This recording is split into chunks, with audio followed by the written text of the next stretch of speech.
할렐루야. 오늘도 새날을 주신 하나님을 찬양합니다. 오늘도 말씀으로 시작하는 이 하루, 말씀 충만, 은혜 충만, 성령 충만하시기를 주님의 이름으로 축원합니다. 자, 오늘은 고린도 후서 5장 1절에서 11절까지 말씀을 봉독해 드립니다. 하나님의 말씀을 경청하시기 바랍니다. 내가 다시는 너희에게 근심 중에 나아가지 아니하기로 스스로 결심하였노니 내가 너희를 근심하게 한다면 내가 근심하게 한 자밖에 나를 기쁘게 할 자가 누구냐? 내가 이같이 쓴 것은 내가 갈 때에 마땅히 나를 기쁘게 할 자로부터 도리어 근심을 얻을까 염려함이요. 또 너희 모두에 대한 나의 기쁨이 너희 모두의 기쁨인 줄 확신함이로라. 내가 마음에 군둘림과 걱정이 있어 많은 눈물로 너희에게 썼노니 이는 너희로 근심하게 하려 한 것이 아니요 오직 내가 너희를 향하여 넘치는 사랑이 있음을 너희로 알게 하려 함이라. 근심하게 한 자가 있었을지라도 나를 근심하게 한 것이 아니요 어느 정도 너희 모두를 근심하게 한 것이니 어느 정도라 함은 내가 너무 지나치게 말하지 아니하려 함이라. 이러한 사람은 많은 사람에게서 벌 받는 것이 마땅하도다. 그런즉 너희는 차라리 그를 용서하고 위로할 것이니 그가 너무 많은 근심에 잠길까 두려워하노라. 그러므로 너희를 권하노니 사랑을 그들에게 나타내라. 너희가 범사에 순종하는지 그 증거를 알고자 하여 내가 이것을 너희에게 썼노라. 너희가 무슨 일에든지 누구를 용서하면 나도 그리하고 내가 만일 용서한 일이 있으면 용서한 그것은 너희를 위하여 그리스도 앞에서 한 것이니 이는 우리로 사탄에게 속지 않게 하려 함이라. 우리는 그 계책을 알지 못하는 바가 아니로라. 아멘. 오늘도 이 말씀을 통해 우리에게 주시는 하나님의 음성을 듣게 되길 바랍니다. 자, 바울은 고린도 교회가 회복된 것으로 인해 위로받고 또 너무 감사해서 감사의 메시지를 담아 고린도 후서를 써서 보내죠. 그와 동시에 고린도 교회 안에는 여전히 바울 사도의 사도성을 의심하고 비난하면서 교회의 갈등을 부추기는 사람들이 있었습니다. 바로 이들에 대해 자신의 사도성을 변론하는 것도 고린도 후서를 쓰는 아주 중요한 목적이었죠. 사실 이처럼 바울의 사도성을 비난하는 사람들은 소수에 불과했습니다. 예를 들어 교인이 한 100명이 있다고 해서 그들이 다 바울을 비난하느냐? 그렇지 않았어요. 겨우 이렇게 갈등을 일으키고 또 비난하고 하는 사람들은요, 정말 소수 한 4-5명 정도밖에 안 됩니다. 나머지는 그들이 선동하면 그만 마음이 휩쓸리게 되는 것이죠. 그래서 이렇게 선동하는 사람들을 향해 공의와 정의, 그와 함께 사랑의 원칙을 따라서 한편으로는 죄를 처벌하고 뉘우치는 자에게는 사랑으로 품어주어야 나머지 휩쓸린 사람들의 마음도 다시 회복할 수 있게 되고 무엇이 올바른지를 알아야 위기를 지나면서 교회다운 교회를 세워갈 수 있을 것이다 라고 하는 것이 오늘 본문입니다. 자, 다행히 고린도 교회가 바울의 눈물의 편지를 받고 회개하면서 갈등이 봉합되긴 했지만 앞장서서 심각하게 바울을 비난하고 갈등을 부채질한 사람들에 대해 어떻게 처리하는 것이 올바른 방법일까? 그냥 문제가 다 지나갔으니 덮어주는 것이 나을까? 물론 그들의 잘못에 대해서 우리가 어떻게 해야 되는지 정답은 없지만 오늘 말씀해 보면 일단 그들의 죄악을 벌하는 것은 마땅하다 얘기합니다. 6절에 보면 이러한 사람은 많은 사람에게서 벌 받는 것이 마땅하도다 그랬습니다. 당연히 잘못했으니까. 비록 소수의 사람들이지만 이들이 교회를 흔들어 놓고 갈등을 부추기고 교회 안에서 이렇게 지도자를 비난하면서 문제를 일으켰던 거, 여기에 대해서는 분명히 그들이 잘못했다라고 하는 원칙을 세우는 것이 필요한 것이죠. 그러나 그들에게 벌을 주는 것이 단지 그에게 벌 주고 응징하고 책임을 묻는 데 목적이 있다면 그건 교회의 질의의 목적이라 말할 수 없습니다. 적어도 교회 안에서 죄를 범했다면 우선은 죄에 합당한 벌을 받아야 하겠지만 그 벌의 목적은 교회로서는 온 성도들이 바로 그 죄를 치리하는 과정을 통해 그를 용서하는 공식적인 절차를 밟는 것이 됩니다. 뿐만 아니라 그 개인에게는 자신이 어떤 죄를 범했는지 그 죄에 대해 회개할 수 있는 공식적인 기회를 주는 것이죠. 그래서 그 영혼을 보호하려는 것입니다. 만약에 이런 절차가 없이 그냥 두루뭉술 넘어간다면 아마 성도들은 그 문제를 일으킨 사람들에 대해 한편으로는 쉬쉬하면서도 한편으로는 그를 정죄하는 마음들이 생겼을 거예요. 그런데 공식적으로 회개하고 공식적으로 그를 용서하는 과정을 거친다면 이 문제는 정말 깔끔하게 정리가 되지 않겠습니까? 다시는 이 문제로 문제를 삼지 않을 것입니다. 7절에 보시면 그런즉 너희는 차라리 그를 용서하고 위로할 것이니 그가 너무 많은 근심에 잠길까 두려워하노라 그랬습니다. 자, 이 말은 범죄자에 대해 지금까지 한 권징으로 충분하니까 이제 더 이상 징계하지 말라 이런 뜻이라는 거죠. 이제는 범죄자를 용서해서 사랑을 나타내라 그렇게 권하는 것입니다. 너무 심하게 징계하면 범죄자가 큰 근심에 빠져서 아예 교회를 떠날 수도 있을 것이기 때문에 그렇습니다. 자책이 지나치면 거기 눌려서 돌이킬 수 없는 위험이 있기 때문에 그렇습니다.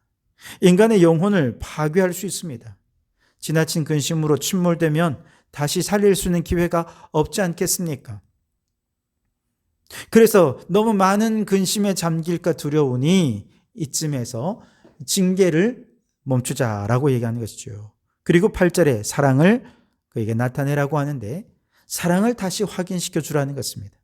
비록 범죄하였을지라도 교회는 당신을 이전처럼 사랑합니다. 이거를 그 마음속에 확인시켜주는 과정이 필요하다는 것이죠. 예를 들어 부모가 혼날 짓을 한 자녀를 어쩔 수 없이 매를 대고 혼을 내어 주었어요. 자, 그렇다면 혼냈으니까 잘 된 것일까요? 그렇지 않습니다. 자, 혼냈다면 마지막에 어떻게 해야 됩니까? 따뜻하게 안아줘야죠. 그러면서 이 때린 매가 감정에 치우친 것이 아니라 이 아이를 사랑하기 때문에 이 아이가 더 잘 되도록 하기 위해서 때린 매였다는 것을 이 아이가 알도록 꼭 안아줘야 하는 것이죠. 그렇게 사랑을 확인받은 아이는요, 그날 저녁 엄마에 대한 분노와 억울함을 품고 잠을 잘까요? 그렇지 않습니다. 비록 맞았지만 오히려 속 시원합니다. 발 뻗고 잡니다. 다 잊고 잡니다. 왜 그렇습니까? 사랑을 확인받았기 때문에 그렇습니다. 교회도 마찬가지입니다. 잘못에 대해서는 반드시 치리를 해야 됩니다. 정당한 대가를 치르고 책임을 지도록 해야 합니다.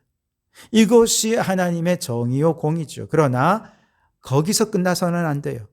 정의가 이루어졌다면 용서의 과정을 통해 사랑을 보여줘야 됩니다. 그럴 때 그 사람이 진심으로 공동체 안에 받아들여지게 되고 진심으로 하나가 될 수 있는 것입니다.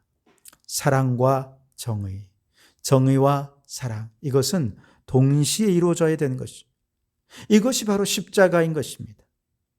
예수님께서는 마태복음 5장 43절에서 또 내 이웃을 사랑하고 내 원수를 미워하라 하였다는 것을 너희가 들었으나 나는 너희에게 이르노니 너희 원수를 사랑하고 너희를 받게 하는 자를 위하여 기도하라 말씀하셨습니다. 원수를 사랑하라는 말이 원수의 모든 죄를 그냥 다 없던 걸로 해주라는 얘기가 아닙니다. 그가 비록 죄를 범하였으나 그의 죄에 대하여 징치하지만 그러나 그를 또한 사랑으로 용서하고 품어주어야 한다는 것이죠. 비록 그가 나를 박해하였을지라도 말입니다. 누가복음 17장 4절에 만일 하루에 7번이라도 내게 죄를 짓고 7번 내게 돌아와 내가 회개하노라 하거든 너는 용서하라. 자신이 무엇을 잘못했는 줄 알고 자신이 연약하기 때문에 반복해서 죄를 범하긴 하지만 그럼에도 불구하고 진심으로 나와 회개한다면 70번씩 7번이라도 한계없이 용서해 주어야 한다는 것이죠.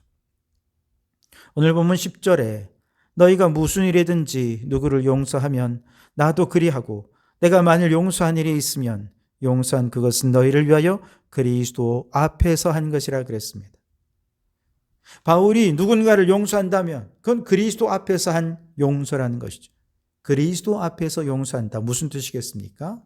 그리스도께서 보고 계시기에 용서하는 것입니다. 그리스도의 모범을 따라 용서하라는 것입니다. 왜냐, 그리스도께서는 십자가 위에서 이미 모든 죄인을 용서해 주셨잖아요. 도무지 용서받을 수 없는 죄인도 주님의 십자가로 품어주시고 사랑해 주셨습니다. 그렇다면 주님이 우리의 모범을 보이신 대로 우리도 용서해 줘야 되는 것이죠. 사실 인간적으로는 용서하기가 쉽지 않습니다. 인간은 용서보다는 언제나 안갚음하고 복수하고자 합니다. 그러나 우리가 그럼에도 불구하고 인간의 본성을 넘어 용서할 수 있는 이유는 그리스도께서 용서의 본을 보여주셨기 때문에 그렇습니다.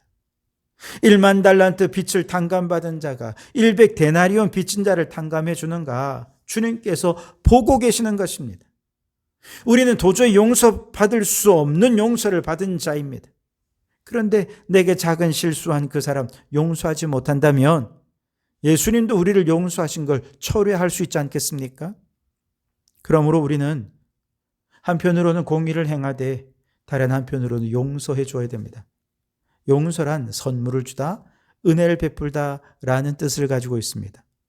결과적으로 하나님의 용서가 인간의 의에 대한 보상이 아니라 인간의 불의에도 불구하고 은혜로 주어지는 선물이었던 것처럼 바울 사도는 성도들끼리도 그렇게 용서하며 은혜의 선물을 나누라고 명하고 있는 것이죠. 만일 감정이 휩싸여서 내가 받은 용서를 생각하지 않고 그저 원수 갚을 생각에 사로잡혀 있기만 하다면 그는 사탄에게 속아 넘어가고 있는 것입니다.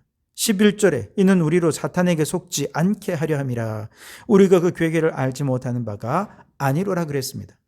용서하지 않는 것은 사탄에게 속는 것이라는 거죠.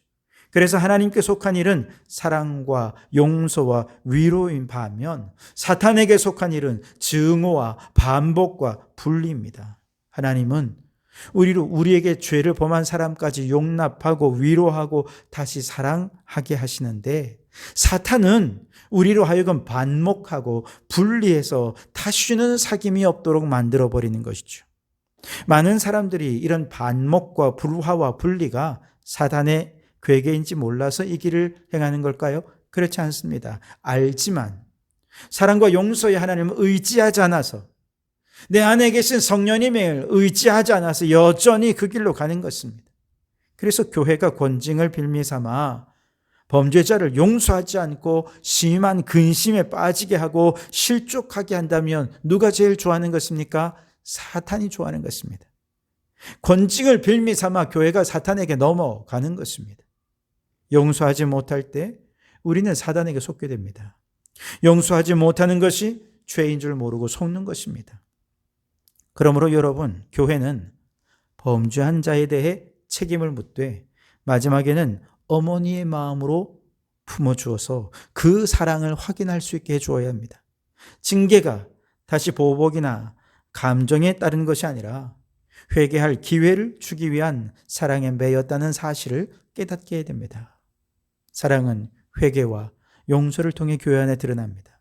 그러니 여러분, 오늘 우리에게 주신 이 말씀 마음에 품고 가정에서나 직장에서나 교회 안에서 어떤 일이 있든지 먼저는 죄에 대하여 정확하게 징계하되 용서함으로 그 사랑이 전해질 수 있게 하시기 바랍니다. 그래서 우리의 모든 속한 공동체에 사랑이 넘치게 되기를 주님의 이름으로 축원합니다. 기도하겠습니다. 하나님, 우리 교회가 공의로운 교회가 되게 하옵소서. 죄를 범하였을 때 정당한 절차를 따라 지휘하여 교회가 권위 있게 세워지게 하옵소서.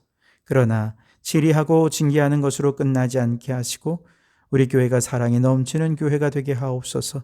저들을 이해하고 용서하며 하나님의 사랑으로 품어주어 모든 죄인이 회개하고 주의 사랑 안에 하나 되는 공동체로 세워지게 도와주시옵소서. 예수님 이름으로 기도드립니다. 아멘.